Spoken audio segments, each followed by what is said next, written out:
Bismillahirrahmanirrahim.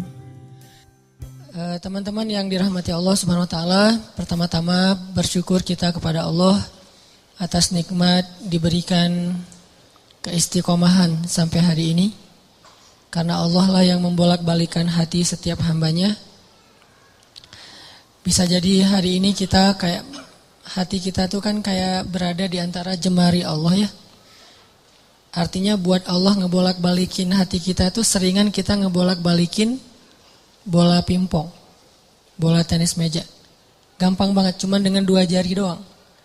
Beda banget kan kita ngebolakin hati si dia tuh udah berdarah-darah gak balik-balik ya. Kita tuh udah berdarah-darah, udah keluarin modal habis, mobil jual, segala macam dijual, sampai ngutang kemana-mana, hatinya gak berbalik. Kenapa? Karena yang megang hati dia itu bukan kita. Kalau buat Allah ngebalikin hati itu gini doang. Di antara jemari Allah. Ini bukan masalah Allah itu punya jari ya. Karena laisa kamitslihi syai'. Jangan dianalogikan punya jari kayak makhluk, itu nggak boleh. Cuman di sini semacam permisalan betapa mudahnya buat Allah ngebolak-balikin hati orang. Orang yang mungkin gak pernah kebayang dia bakalan masuk Islam, yang kebayang oleh yang lain tuh dia bakalan mati dalam keadaan memusuhi Nabi itu, malah ternyata dengan mudah Allah balikan hatinya justru di hari ketika dia pengen bunuh Nabi. Di hari ketika dia bawa pedang tanpa sarung. Kalau bawa pedang pakai sarung itu masih labil. Bunuh gak ya, masukin lagi, keluarin lagi kan ya. Ini gak pakai sarung, artinya udah mantap banget nih pengen bunuh Nabi. Gak akan dibawa pulang tuh pedang, kecuali ujungnya udah berdarah. Di hari ketika dia pengen bunuh Nabi, di hari itu juga Allah tunjukkan keajaiban. Allah tunjukkan kebesarannya. Allah gak mau bikin Umar masuk Islam pas lagi normal, itu gak keren. Ceritanya tuh kurang klimaks. Ini pinter hebatnya Allah ya. Allah kan maha hakim, bijaksana banget. Bikin cerita tuh yang kalau ditonton, diceritain, dibahas tuh enak gitu. Kalau terlalu garing, flat kan agak-agak gimana ya, bosan ya. Kayak ada film yang thriller gitu tentang pembunuhan. Udah udah 2 jam kita nonton, belum jelas ceritanya kan gak enak nih. Gak ada klimaksnya. Nah ini dibikin klimaks, justru titik baliknya itu di posisi yang paling nadir, yang paling sulit. Posisi ketika dia mau bunuh Nabi malah dia dapat hidayah. Segampang apa? Segampang ngebolak-balikin bola pingpong dengan 2 jari. Mungkin lebih ringan dari itu. Bukan mungkin, pastinya. Jadi alhamdulillah Allah masih menetapkan hati kita dalam keislaman, masih menetapkan hati kita untuk mencintai majelis-majelis surga. Bukan berarti di luar itu majelis neraka, bukan ya. Enggak, kita kan prinsip saya mah respect each other, no judgment, kan itu prinsip saya. Jadi saya kalau ngebahas kebaikan enggak ada maksud menyinggung ke yang lain bahwa itu buruk, enggak. Cuman mencintai majelis ilmu itu salah satu majelis yang luar biasa loh. Malaikat aja cinta, apalagi kita. Artinya malaikat itu enggak punya modus apa-apa kan mencintai majelis ini. Enggak gara-gara malaikat datang ke sini terus malaikat dicatat sama malaikat lain, lu datang ya, gua catat nih. Enggak kan? Malaikat enggak saling mencatat lah. Malaikat kan mencatat manusia. Kalau malaikat saling mencatat kan ntar jadi ada transaksi gitu. Lo catat gua, ntar gua balas catat lo. Saling mencatat gitu kan.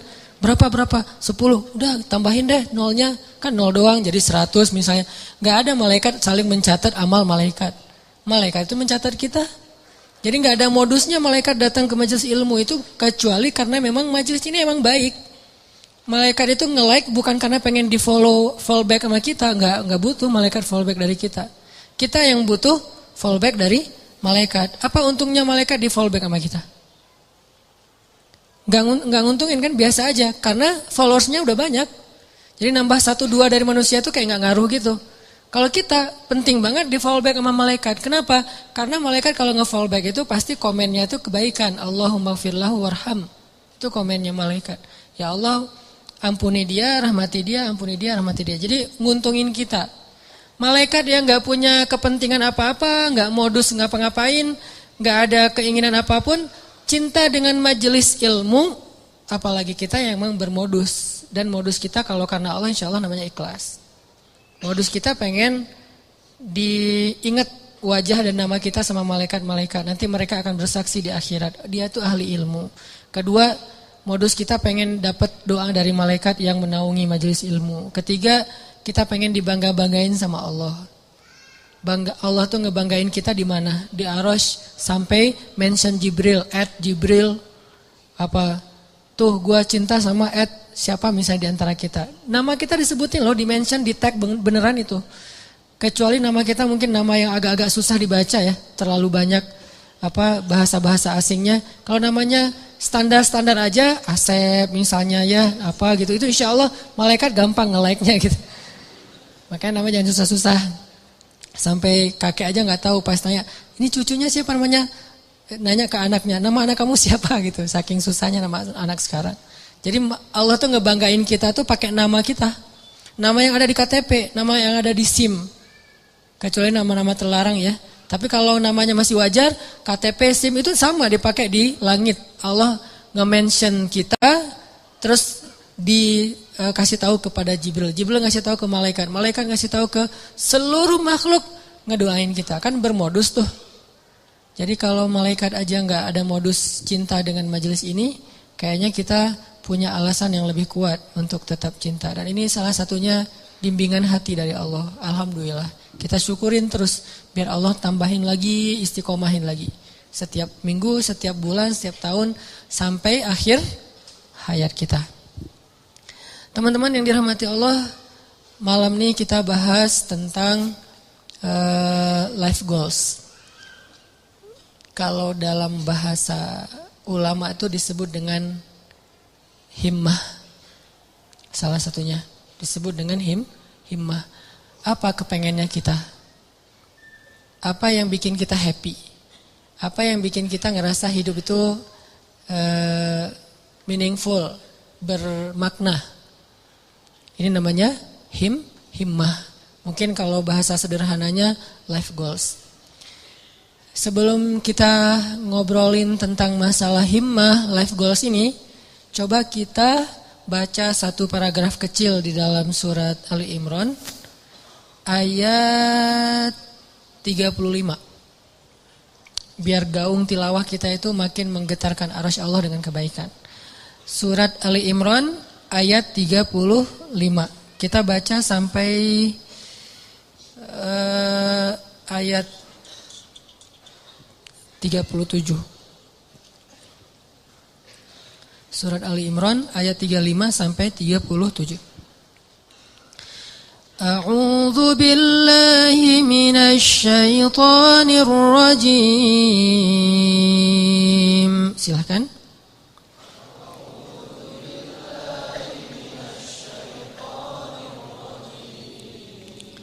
Bismillahirrahmanirrahim.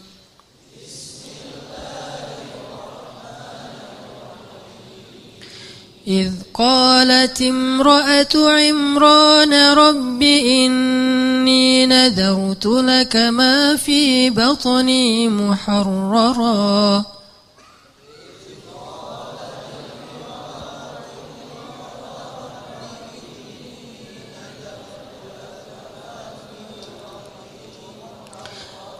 فتقبل مني إنك أنت السميع العليم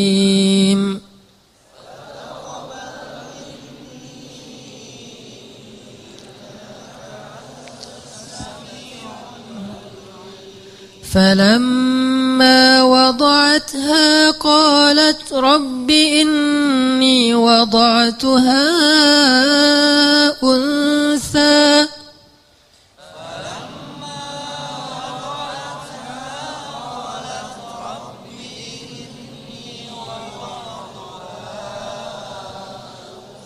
والله أعلم بما وضعت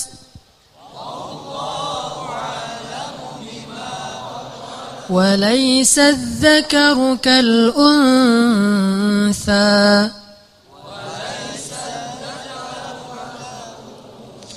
وإني سميتها سميتها مريم وإني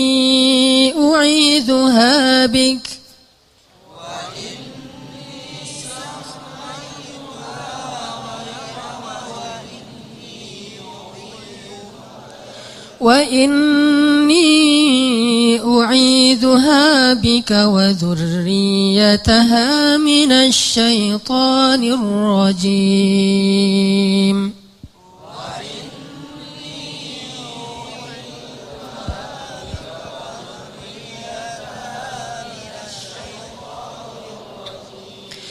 فتقبلها ربها بقبول حسن وأنبتها نباتا حسنا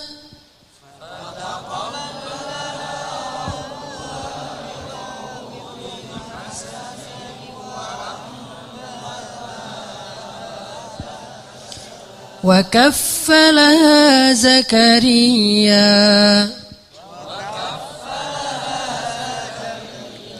كلما دخل عليها زكريا المحراب وجد عندها رزقا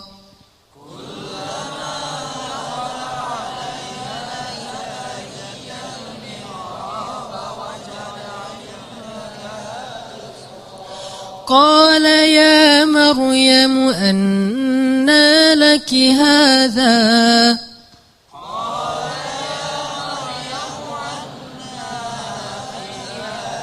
قالت هو من عند الله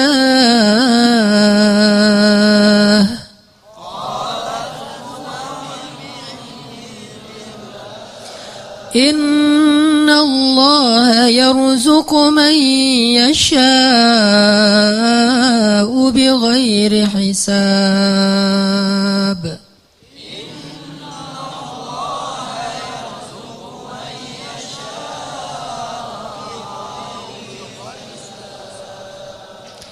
Ingatlah kisah ketika istri Imran berdoa, "Ya Tuhanku, sesungguhnya aku bernazar kepada Engkau agar janin yang ada dalam kandunganku kelak menjadi seorang hamba yang berkhidmat kepadamu di dalam masjid, yaitu Masjidil Aqsa.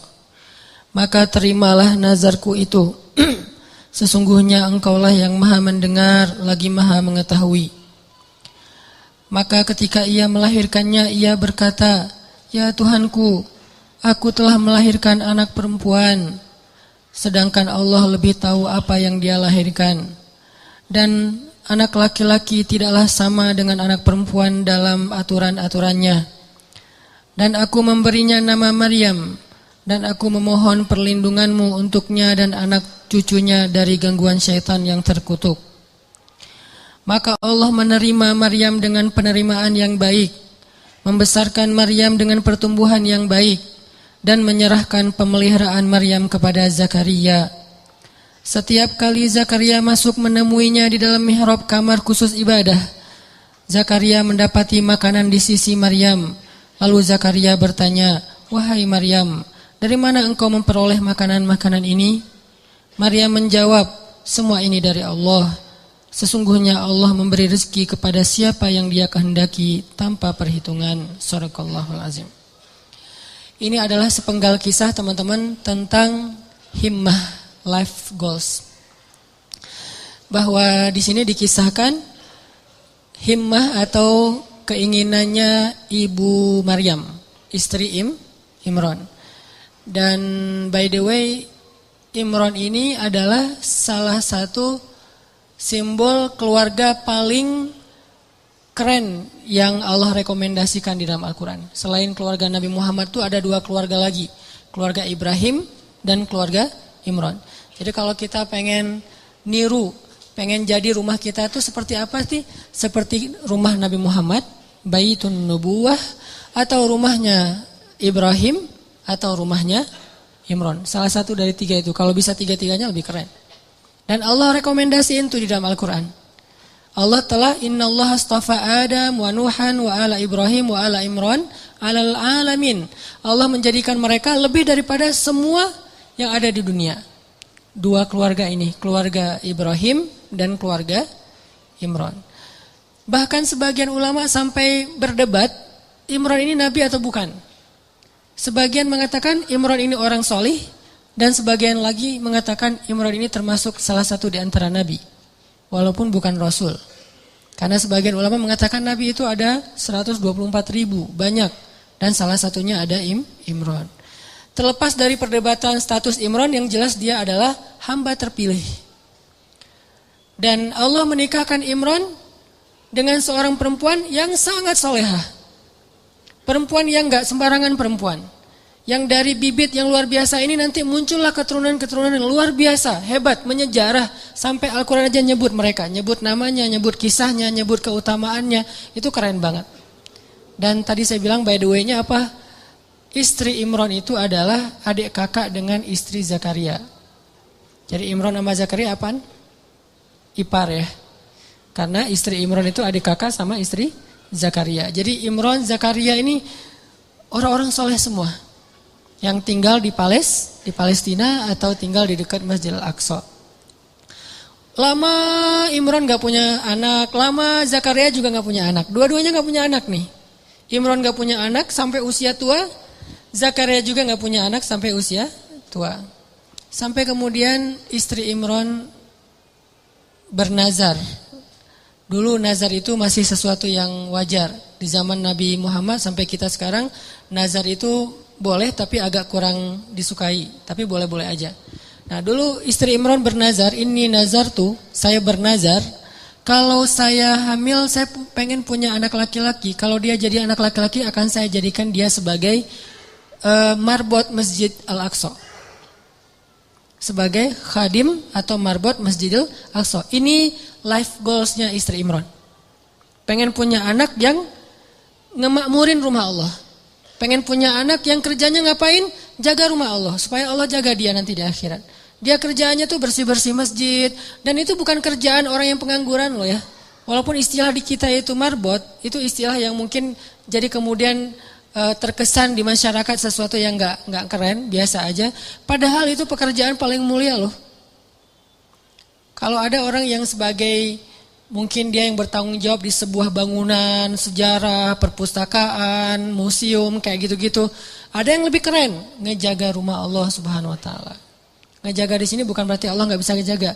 Allah ngasih kita bagian supaya kita dapat kebaikan, karena kehormatan.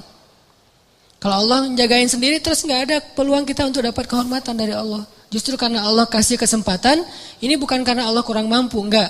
Tapi Allah pengen kita dapat kehormatan dengan menjaga rumah Allah. Memakmurkan rumah Allah. Itu life goalsnya istri Imran. Pengen banget punya anak laki-laki bakalan jadi seperti Zakaria. Jadi istri Imran ngefans banget berat sama Zakaria. Ya Allah saya pengen punya anak laki-laki kayak gitu tuh, kayak ipar saya. Kayak Zakaria, mudah-mudahan anaknya laki-laki. Nazar sampai. Fataqabbal minni ya Rabb. Terima ya Allah, terima. Nazar. Dulu kan gak ada USG ya. Ketawanya pas sudah lahir. Pas sudah lahir, kaget istri Imran.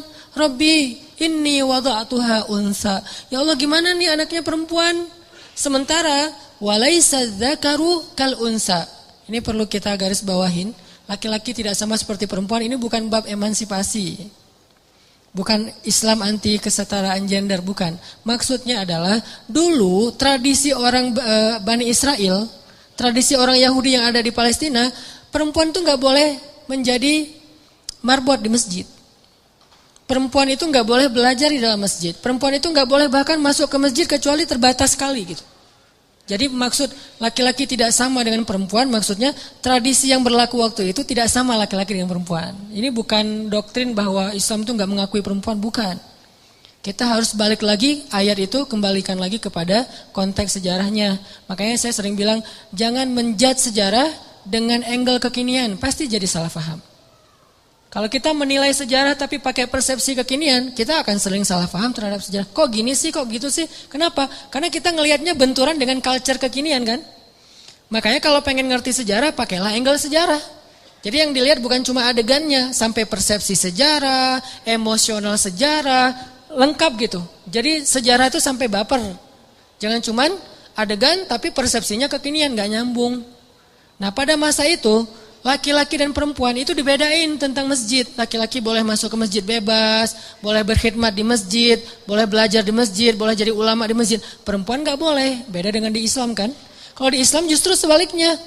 Sama laki-laki dengan perempuan dalam masjid, cuman beda fikih. Kalau perempuan lagi haid nanti ada batasannya. Tapi kalau perannya di dalam masjid boleh banget. Buktinya apa? Aisyah itu ngajarin hadis di dalam masjid loh. Dan muridnya laki-laki. Muridnya Aisyah itu juga banyak laki-laki. Walaupun berdua ngajarnya tuh, Abu Hurairah sama Aisyah. Tapi banyak hadis-hadis yang Aisyah tahu, Abu Hurairah nggak tahu.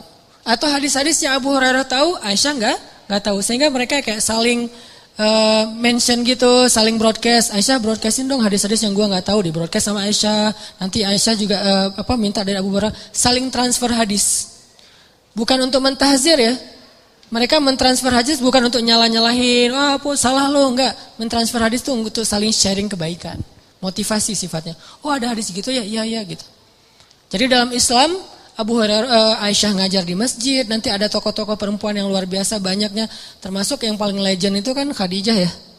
Yang paling berpengaruh dalam dakwah Nabi kan Khadijah, dan Khadijah itu nggak tinggal diam di rumah nungguin Nabi Muhammad kemana ya, udah jam segini belum pulang, ditelepon nggak diangkat aja, kayaknya habis baterai deh, gitu-gitu enggak. Khadijah itu nggak pasif di rumah loh ya, nggak bantu dakwah Nabi, dia aktif. Cuman tetap ada kayak etikanya, ada moralnya. Di masa itu justru Allah pengen mengubah tradisi orang Bani Israel yang menganggap perempuan itu kelas kedua di antara masyarakat. Makanya Allah nyindir, ini sebetulnya bahasa sindiran. Walaysa dzakaru kal unsa. Menurut orang Bani Israel, perempuan itu enggak sama dengan laki-laki. Tapi di ayat berikutnya apa? Fataqabbalaha rabbuha biqabulin hasan. Tapi Allah sendiri nerima perempuan itu dengan penerimaan yang baik. Jadi Allah tuh pengen mengubah tradisi sebetulnya. Biar kita gak salah paham terhadap ayat ini. Tuh ayatnya tuh gak sama laki-laki perempuan. Yang gak sama itu bukan dalam persepsi ayat. Bukan dalam persepsi Allah. Dalam persepsi masyarakat. Dan Allah mengubahnya dengan kalimat fataqabbalaha rabbuha biqabulin hasanin. Justru Allah nerima perempuan itu dengan penerimaan yang sangat istimewa. Dia sediakan khusus mihrab buat dia. Diberikan keutamaan buat dia. Sampai turun makanan aja dari langit coba.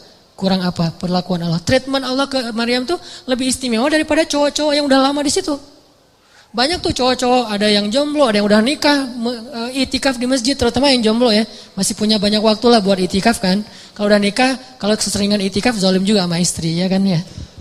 Kalau udah nikah mah dijadwalin seminggu sekali. Tapi kalau masih sendiri, itikaf aja setiap hari gak masalah. Apalagi kos-kosan gak sempat bayar, udah masjid aja. Jadi udah lama di masjid kayak gitu, tetap aja Allah nggak ngasih hidangan dari langit. Sedangkan cewek Allah kasih hidangan dari langit. Di sini menunjukkan bahwa Islam itu menghargai perempuan banget loh. Bisa dibilang jarang banget ada orang yang dapat hidangan celeng datang dari langit. Itu udah buah yang segar, yang udah kualitasnya luar biasa. Di depan Maryam, Zakaria aja sampai terheran-heran. Padahal Zakaria itu jelas-jelas sepakat ulama dia itu nabi. Zakaria aja terheran-heran dengan perlakuan treatment langit kepada Maryam, sedangkan Bani Israel melecehkan Maryam. Jadi maksud walaysa dzakaru kal unsa, tidak sama laki-laki dengan perempuan di sini adalah Allah lagi nyindir tradisi Bani Israel. Itu maksudnya. Bukan dalam Islam itu laki-laki dan perempuan itu dibeda-bedain, bukan. Udah gitu, ya udah deh kalau gitu, udah terlanjur lahirin anak cewek, masa mau digimanain lagi gitu, masa dioperasi segala macam, enggak, susah. Akhirnya ibu Maryam menamakan anaknya Inni sammaituha Maryam. Apa arti Maryam secara bahasa? Khadimah. Maryam itu secara bahasa artinya marbot, cewek. Jadi arti Maryam itu khadimah, yang berkhidmat. Itu bahasa dulunya adalah Maryam, kemudian jadi bahasa Arab. Inni sammaituha Maryam. Saya pengen ngasih dia nama marbot perempuan, bahasa singkatannya Maryam. Mudah-mudahan engkau menerima dia ya Allah. Akhirnya dikaderlah Maryam dari kecil. Bayangin teman-teman, Maryam usia 3 tahun udah nanya-nanya ke ibunya, "Mah, kapan aku ke Al-Aqsa? Kapan aku beribadah di sana? Kapan aku disantrinin? Kapan aku dimasukin ke pesantren?" Itu 3 tahun udah minta-minta kayak gitu. Malah ibunya yang enggak tega, "Mah, aku kangen dengan Al-Aqsa." Karena belum waktunya, karena ada waktunya nanti dia boleh ke Al-Aqsa, Maryam setiap hari naik ke atas bukit menghadap ke arah Al-Aqsa dan berbicara dengan Allah. Ya Allah, aku kangen dengan Al-Aqsa. Ya Allah, aku pengen ke sana. Ya Allah, ini daya tariknya Al-Aqsa. Jadi salah satu ciri orang beriman mencintai Al-Aqsa. Itu salah satu di antara bagian dari keimanan, mencintai Al-Aqsa. Bukan karena konfliknya, bukan karena sentimen terhadap Israelnya, bukan. Karena emang kayak gitu turun-temurun dari zaman dulu. Ini tradisi spiritual namanya. Dari zaman Nabi Sulaiman udah kayak gitu, zaman sebelumnya juga kayak gitu, zaman Musa juga kayak gitu. Tradisi spiritual yang diturun-temurunkan. Dan Maryam kecil, anak usia 3 tahun, udah cinta banget dengan Al-Aqsa, pengen ke sana. Mah kapan? Kenapa bisa punya anak kayak gini? Life goals ibunya, himmah ibunya. Jadi kalau salah satu rahasia dari life goals itu kalau benar-benar kuat jadi himmah, nanti kita belajar apa bedanya himmah dengan sekedar basa-basi. Kalau benar-benar jadi himmah teman-teman, itu akan jadi kenyataan loh. Gimana kita jadiin life goal kita jadi kenyataan, life goal kita jadi keajaiban. Walaupun rintangan ada aja kayak istri Imran, kok lahirnya anak perempuan. Justru Allah pengen ngasih banyak hikmah, banyak luar biasa pelajarannya lewat skenario kayak gitu. Nah ini pembahasan yang luar biasa penting buat kita. Dan ini termasuk bagian dari yang paling sering kita alamin dalam kehidupan sehari-hari. Kita pengen ini, kita pengen itu. Gimana kepengennya kita itu direstui sama Allah, terus jadi kenyataan.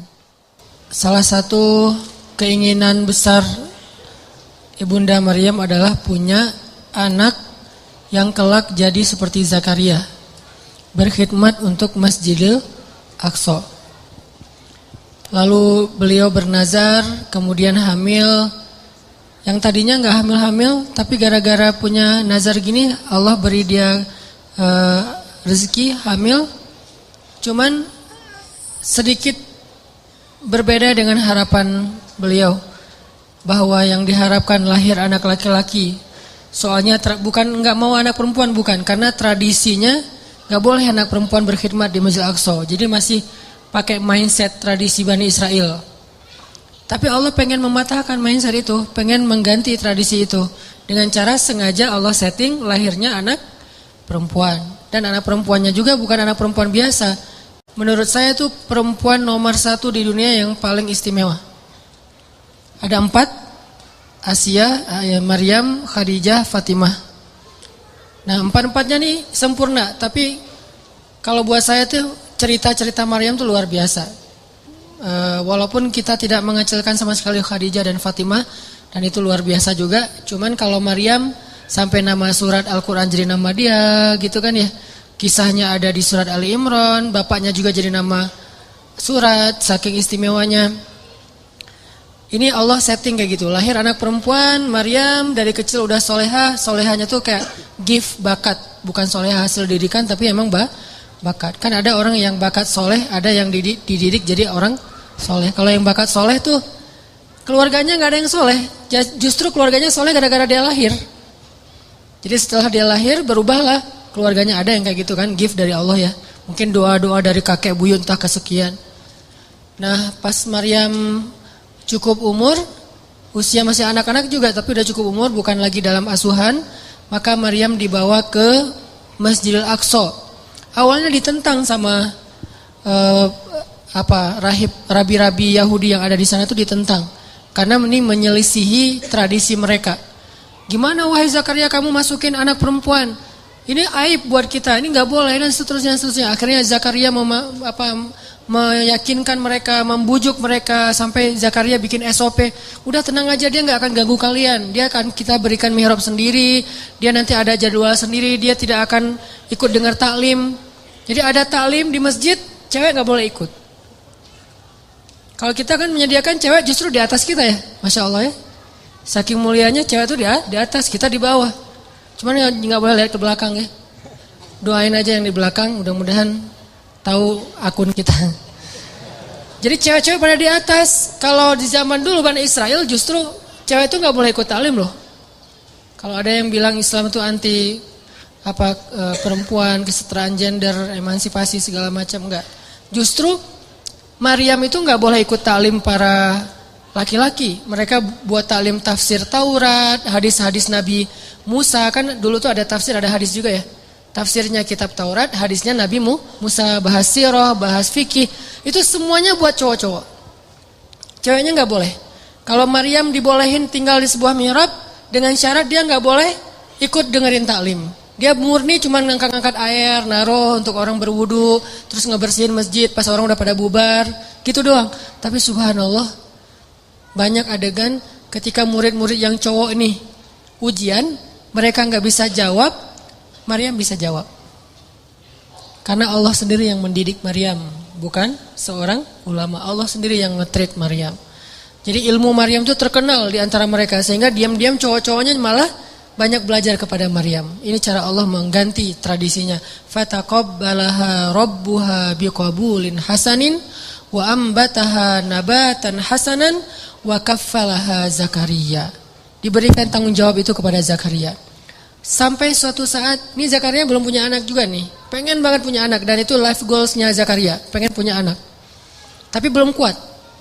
Arti belum kuat, belum utuh. Udah kuat tapi belum utuh. Dari sisi mana utuhnya nanti kita bahas. Terus suatu hari Zakaria lagi mau nengok ngejenguk Maryam di dalam mihrab. Mihrab itu kayak ruangan kecil gitu. Tok tok tok, assalamualaikum. Masuklah Zakaria. Tiba-tiba ngelihat Maryam lagi berzikir. Dan Maryam itu kalau zikir itu ngeri loh. Selain bekerja ngeberes-beresin masjid, sisanya ngapain? Zikir. Zikir terus, dan zikirnya itu lebih daripada orang tua yang udah soleh banget, ulama besar, lebih dari itu. Padahal anak SD loh. Saking solehannya Maryam, anak SD zikirnya ngalahin ulama-ulama, ketua ormas, founder ormas gitu yang keren-keren. Udah kalah lah pokoknya. Maryam banget tuh. Dia zikir, tidur sebentar, zikir lagi, zikir. Dan buat dia tuh zikir itu kayak kita main. Jadi banyak zikir dia teh. Tagline-nya bukan banyak main, banyak manfaat, gak jelas gitu kan. Banyak zikir tuh Maryam tuh. Subhanallah. Pas Zakaria masuk, ngelihat Maryam lagi berzikir, di sebelahnya ada buah-buahan dan segala macam yang nikmat-nikmat makanan, dan itu bukan bawaan dari Zakaria. Zakaria kaget. Ya Maryam, anna laki hadza? Maryam, kamu dapat dari mana ini? Kata Zakaria. Kan Zakaria itu sayang banget sama Maryam, lebih dari anaknya sendiri. Sejak Maryam kehilangan ayahnya, jadi yatim, maka ayah Maryam itu adalah Zakaria. Ya seolah-olah anak sendiri buat Zakaria. Dan Zakaria itu sayang banget sama Maryam. Maryam ini dari mana? Kata Zakaria. Huwa min indillah, kata Maryam. Ini dari Allah, wahai paman. Dan Allah yarzuqu may yasha'u bighairi hisab. Allah tuh kalau ngasih rezeki itu enggak pernah hitung-hitungan, gampang banget buat Allah, malah ceramah. Zakaria, oh iya benar, lanjutin ceramahnya. Tiba-tiba Maryam dapat 1 minute booster, dan Zakaria tuh ngeklik banget tuh dengan nge-like banget lah pokoknya. Itu benar-benar booster buat Zakaria. Sejak saat itu Zakaria cemburu berat kepada Maryam. Coba teman-teman perhatikan ayat 38. Itu ayat cemburu berat tuh. Hunalika da'a Zakaria rabbah qala rabbi habli min ladunka dzurriyyatan thayyibah innaka sami'ud du'a. Pada saat itulah Zakaria berdoa kepada Rabbnya. Pada saat apa? Pada saat Zakaria ngelihat Maryam ini udah keren banget. Ada adegan sampai dikasih makan dari langit. Zakaria udah gak tahan lagi, pengen banget punya anak kayak gini nih.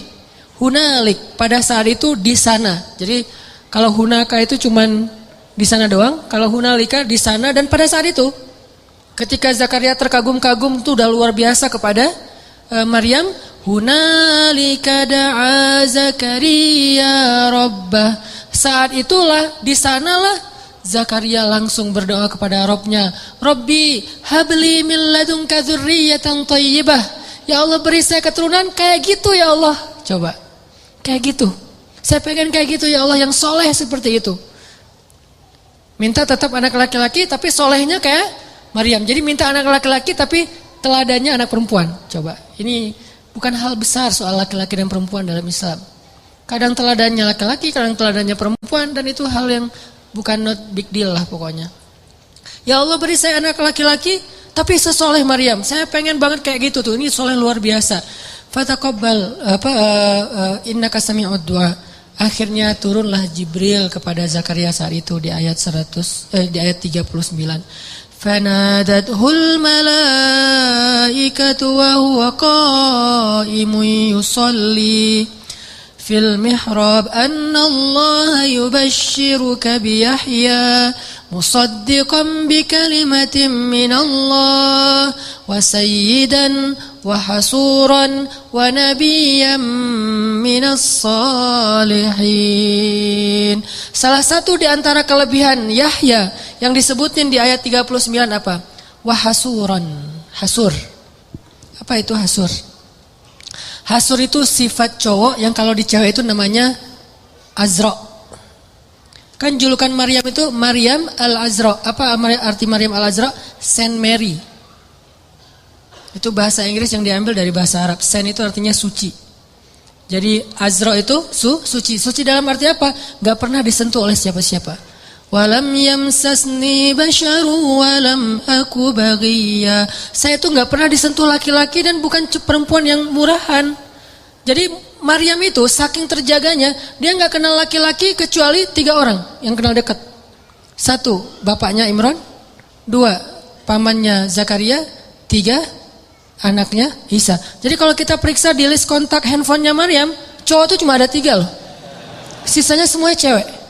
Kalau kita kan 50-50 sih. Bahaya banget. Atau lebih parah lagi, cewek tapi namanya cowok. Ini modus.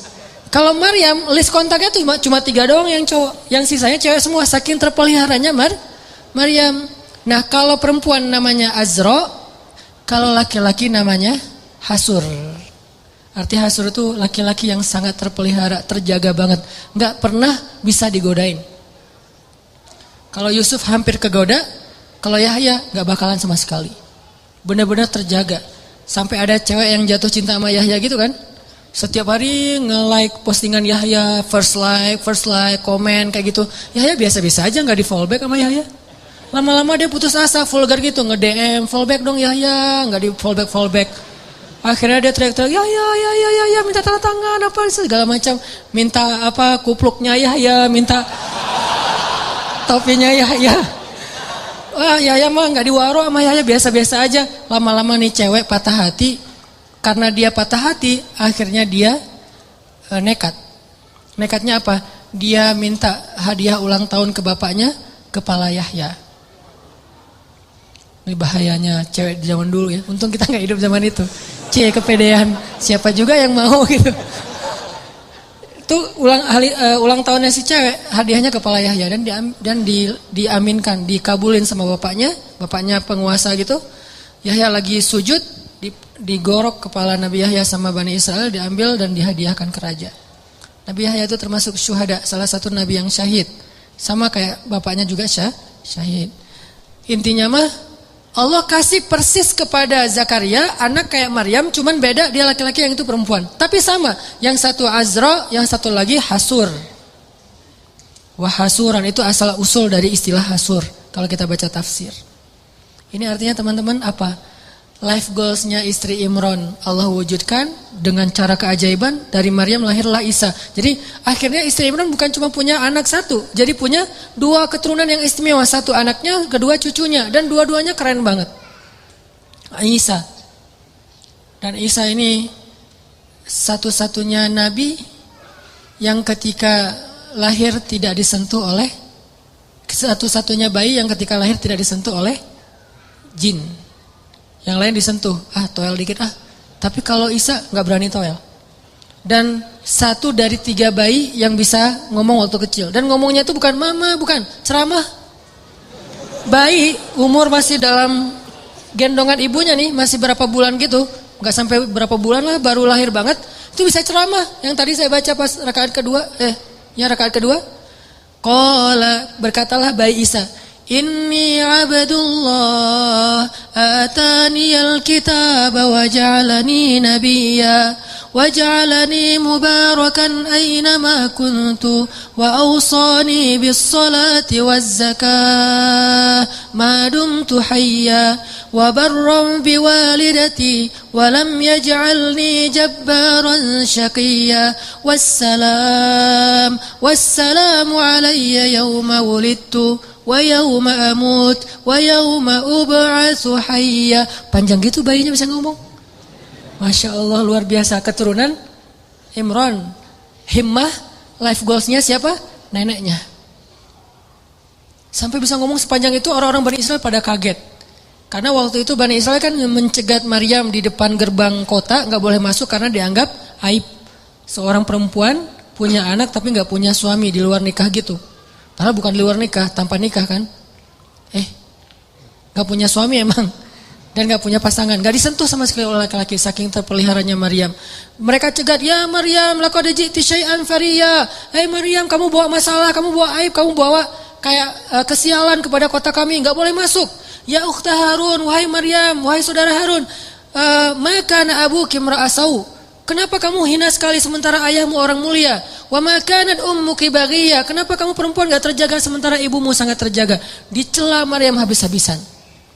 Kata Allah pada Maryam, kalau kamu dicela, diam aja.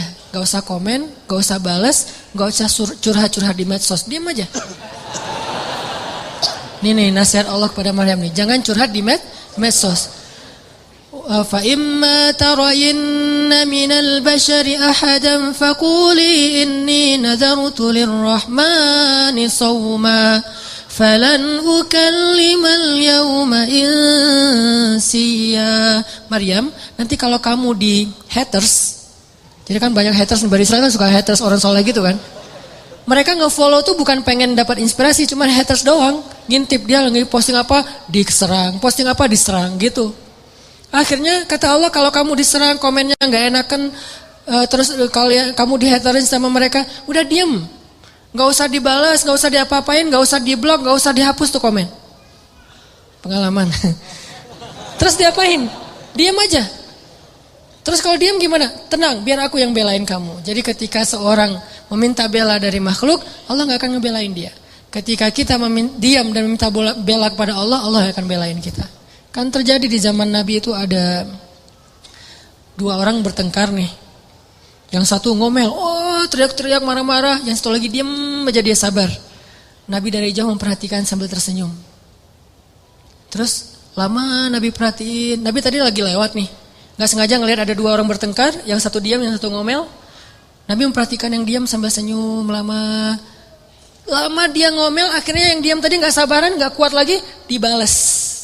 Dia komen, begitu dia komen Nabi langsung jalan dan enggak tersenyum lagi, cemberut. Sahabat bertanya, ya Rasulullah, apa yang terjadi? Kenapa Nabi udah berjalan sekarang cemberut? Kata Nabi, tadi ketika yang diam ini diam aja nih, dia sabar, malaikat mendoakan dia dan tersenyum untuk dia. Tapi begitu dia kepancing komen, malaikat pergi, maka saya juga enggak akan berada di situ, saya ikut pergi. Masya Allah. Jadi kalau kita dikomenin yang enggak enakan sama orang di medsos, diamin aja, biar yang nge-follow kita malaikat. Malaikat nge-follow kita banget tuh dan ngedoain kita. Tapi begitu kita kepancing balas komen, yang komennya itu sama-sama tidak baik isinya, keburukan, mencela dan segala macam, maka malaikat unfollow. Makanya Nabi juga pergi. Maryam disuruh diam. Lan ukallimal yaum insiya. Saya enggak akan ngobrol sehari ini. Diam aja, puasa ngomong. Walaupun itu syariat terdahulu bukan syariat kita. Terus orang-orang menghujat Maryam, habisin semuanya, dihabisin ke Maryam. Akhirnya Maryam itu berat banget pundaknya, diam. Maka Allah memberi dia ilham, kasih isyarat ke bayimu. Fa asyarat ilaih. Maryam diam juga makin menjadi-jadi. Akhirnya Maryam mengisyaratkan kepada bayinya, suruh ngomong dengan bayi saya. Tapi dengan bahasa isyarat. Fa asyarat ilaih. Mereka malah bertanya, qalu kaifa nukallimu man kana fil mahdi sabiyya. Ya Maryam, kamu udah gila. Ternyata kamu bukan cuma hina, bukan cuma rendahan, tapi gila juga ya. Kayaknya stres deh kamu. Masa kita disuruh ngobrol sama bayi?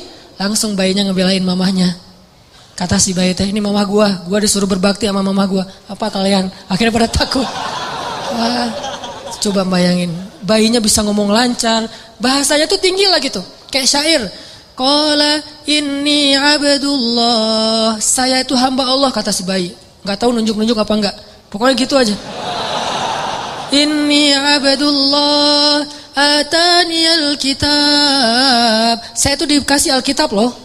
Jadi dia akan diberikan nanti alkitab Injil. Waj'alani nabiyya. Dan Allah jadiin saya seorang nabi. Wa ja'alani mubarakan aina ma kuntu, dan Allah menjadikan saya berkah dimanapun saya berada, pasti ada keberkahan. Wa awsani bis shalah, Allah perintahkan saya untuk salat. Waz zakah, Allah suruh saya berzakat. Madum tu hayya, sepanjang hidup saya. Wa barram biwalidati, Allah suruh saya berbakti kepada mama saya. Walam yaj'alni jabbaran syaqiyya, Allah enggak menjadikan saya seorang laki-laki yang penentang dan laki-laki yang kasar. Wassalamu alaihi, keselamatan buat saya. Yauma wulidtu, hari ketika saya dulu dilahirkan. Wa yauma amutu, hari ketika saya diwafatkan. Wa yauma ub'atsu hayya, hari ketika nanti saya akan dibangkitkan. Bayangin bayi ngomong kayak gitu. Kita aja yang udah dewasa bingung mau ngomong. Mau ngelamar aja bingung mau ngapain. Calon mertua nanya, "Dek, mau ngapain di sini?" Saya juga bingung, Pak, ngapain? Bingung gitu. Saking labilnya. Ini bayi coba. Kenapa bisa gitu, teman-teman? Doa, himmah, life goals dari neneknya. Setelah kisah panjang ini, saya pengen nyimpulin sederhana aja. Gimana caranya kita kalau punya keinginan, punya himmah, punya goals dalam hidup kita, gak serumit istri Imran, hal sepele aja. Allah kabulkan, Allah restui, Allah wujudkan, bahkan dengan keajaiban dan surprise, kejutan-kejutan. Caranya 3. 1, intasdukillah yasdukka. Kalau kita jujur kepada Allah, Allah pasti akan tolong. Apa maksudnya jujur pada Allah? Kita kalau ada kepengen sesuatu, libatin Allah dong dalam kepengen kita, dalam niat kita tuh. Maksud libatin Allah harus ada karena Allahnya. Pengen nikah kenapa? Saya pengen masuk surganya gak sendiri. Pengen nikah kenapa? Saya pengen tahajudnya tuh ada yang bangunin. Walaupun akhirnya dia tidur lagi, gak apa-apa, yang penting gak bangunin. Pengen kuliah ngambil jurusan A, B, C, gak apa-apa, gak harus semuanya jurusan agama kan. Ada ilmu syariat, ada ilmu sains, dan dua-duanya itu bisa jadi ilmu dunia, bisa jadi ilmu akhirat. Karena ilmu akhirat itu bukan ilmu agama, ilmu dunia itu ilmu sains bukan. Ilmu dunia akhirat itu tergantung niatnya buat apa. Orang belajar sains kalau niatnya untuk suatu kebaikan itu ilmu akhirat loh. Makanya libatkan Allah dalam niat kita. Saya belajar desain karena saya pengen bantu dakwah lewat desain. Saya belajar fotografi karena saya pengen bantu dakwah lewat visual. Saya belajar A, B, C sampai Z karena saya pengen. Artinya libatkan Allah dalam proyek kita. Intasdukillah, kalau kita jujur dalam hal itu, yasdukka, Allah pasti bantu banget tuh. Makanya kenapa Allah ngasih keajaiban kepada istri Imran? Karena niatnya juga apa? Pengen berkhidmat ke rumah Allah. Tapi kalau pengen bangga-banggaan doang mungkin gak akan diwujudkan sama Allah. 1 tipsnya, kalau kita pengen life goals kita itu jadi banget, maka coba libatin Allah dalam niat kita. Dan tapi kan gak bisa bohong ya sama Allah ya. Karena kalau kita bohong sama Allah gimana? Yukhadi'una Allah walladzina amanu wa ma yakhda'una illa anfusahum wa ma yash'urun. Allah tahu banget lah. Kita mau bohong, mau jujur tahu banget. Wa asirru qawlakum aw jaharu bih innahu alimun bidzatis sudur. Jadi sama Allah tuh gak ada gunanya kita bohong. Sama manusia dosa tapi kadang untung.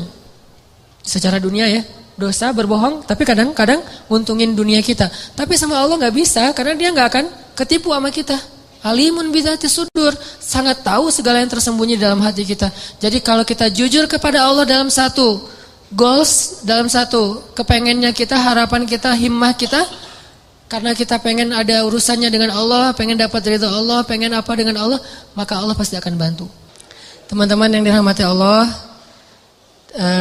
tadi ya yang pertama, kalau kita pengen life goals kita, kepengennya kita, harapan-harapan kita sebesar apapun, tetap mungkin banget untuk terwujud karena Allah nggak ada yang nggak mungkin di sisinya.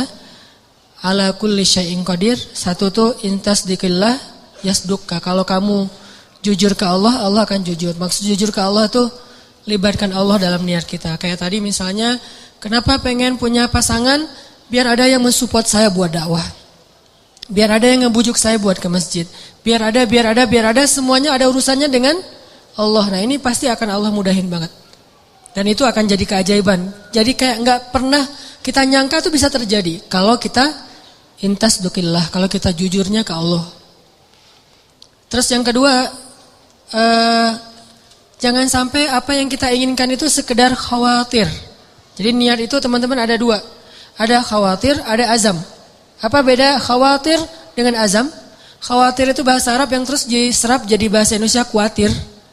Khawatir itu aslinya artinya adalah keinginan yang terlintas sebentar terus hilang lagi, itu khawatir. Misalnya kita ngelihat ada di histori kita gitu, ada anak hafal Quran 30 juz usia 7 tahun. Duh, pengennya kayak gini, dah. Lihat lagi nanti ada yang traveling kemana gitu Raja Ampat, aduh pengennya jalan-jalan kayak gini. Lihat lagi nanti ada yang ternyata baru beli mobil baru, aduh pengen mobil kayak gini. Lihat lagi ada yang baru selesai custom cafe racer, aduh pengen punya motor kayak gini. Gonta-ganti terus tuh keinginannya, ini namanya khawatir. Gak ada satupun yang akan terwujud. Dan kalau itu kebaikan pun tidak ada yang berpahala. Kenapa? Karena dia cuma terlintas. Kalau azam, keinginan yang kuat, gak terwujud, belum terwujud aja, itu udah berpahala. Jadi kayak kita pengennya bisa menghafal Quran, terus berhari-hari, berminggu-minggu dan diwujudkan dalam usaha-usaha yang semaksimal mungkin. Walaupun kita belum khatam 30 juz, kita udah dapat pahala seperti khatam 30 juz loh. Makanya kan keajaiban niat itu adalah niat aja ibadah kan. Kalau kita niat memperbanyak ta'adudin niyah, memperbanyak niat-niat yang baik, niat doang itu udah ibadah. Tapi syaratnya niat yang masuk dalam kategori azam, bukan dalam kategori khawatir. Benar-benar pengen gitu. Aduh pengen banget bisa umroh ketika ngelihat ada teman kita yang posting lagi di Masjidil Haram, di Masjid Nabawi. Aduh pengen banget setiap hari ngelihat kayak gambar tentang Mekah, Madinah, terus ngelihat orang-orang yang travel, terus kemudian daftar dan berangkat nganterin orang yang selamatan pengen umroh. Karena kita pengen, dan kepengen kayak gini nih kalau kuat di hati kita namanya azam. Belum terwujud aja udah seperti melakukannya. Dan insya Allah akan Allah wujudkan. Karena itu janji Allah, khawatir. Dan yang ketiga apa teman-teman? Yang ketiga itu saya lupa istilah Arabnya, dulu saya sering membahas cemburu. Cemburu kepada apa? Cemburu kepada orang yang kita jadikan kayak inspirasinya. Contoh Zakaria. Kenapa Zakaria bisa punya Yahya yang luar biasa? Karena cemburu kepada Maryam. Kenapa Imran dan istrinya bisa punya anak dan cucu yang luar biasa? Karena cemburu kepada Zakaria. Gitu. Jadi kita kalau pengen ada satu keinginan-keinginan yang pengen diwujudkan, karena cemburu berat dalam kebaikan ya. Dalam kebaikan, misalnya ngelihat teman kita bisa sedekah, bangun ini, bangun itu, segala macam, bantu anak yatim. Terus kita jadi cemburu. Ya Allah pengen banget bisa sukses secara bisnis, finansial. Karena tuh saya pengen kayak gitu tuh, sedekah. Oh, maka kalau kita jujur cemburunya, jujur ke Allahnya, Allah wujudkan. Harus ada seseorang, sosok, tokoh yang kita cemburuin berat, maka Allah akan wujudkan, kita gak jauh dari itu. Sama kayak dulu ibu saya tuh, kan saya pernah cerita pas lagi ngandung saya, berapa bulan dalam kandungan, di Aceh itu ada musabaqah tingkat nasional ke-17 kalau nggak salah, ke-8 kalau nggak salah, di Aceh, di Banda Aceh. Ibu saya ngadirin acara penutupan musabaqah. Dan qadarullahnya ada satu anak Aceh, qori, tingkat anak-anak itu juara 1 pas pengumuman. Namanya kalau nggak salah Muhammad Yanis Yahya. Terus karena dia juara, dia disuruh ngaji penutupan gitu kan, perform lagi di penutupan. Pas dengerin dia ngaji tuh ibu saya kayak kena banget gitu, tersentuh banget. Lalu dia ngusap-ngusap perutnya sambil mengatakan, ya Allah, mudah-mudahan bayi dalam kandungan saya tuh kayak gitu. Itu kata ibu saya. Mudah-mudahan bayi dalam kandungan saya ini kayak gitu. 12 tahun kemudian, waktu itu Yanis usianya 12 tahun. 12 tahun kemudian ada musabaqah tingkat nasional di Pekanbaru. Saya ikut musabaqah mewakili Aceh tingkat anak-anak qori, dan alhamdulillah Allah takdirkan juara 1. Dan ibu saya mengatakan, inilah doa saya 12 tahun yang lalu. Persis gitu. Karena apa? Karena ada rasa cemburu dalam kebaikan. Nah, siapa yang sekarang kita cemburui? Boleh teman pas reunian dia datang berdua, cemburu berat kan ya? Apalagi ada cerita dulu tuh, mantan ternyata gitu.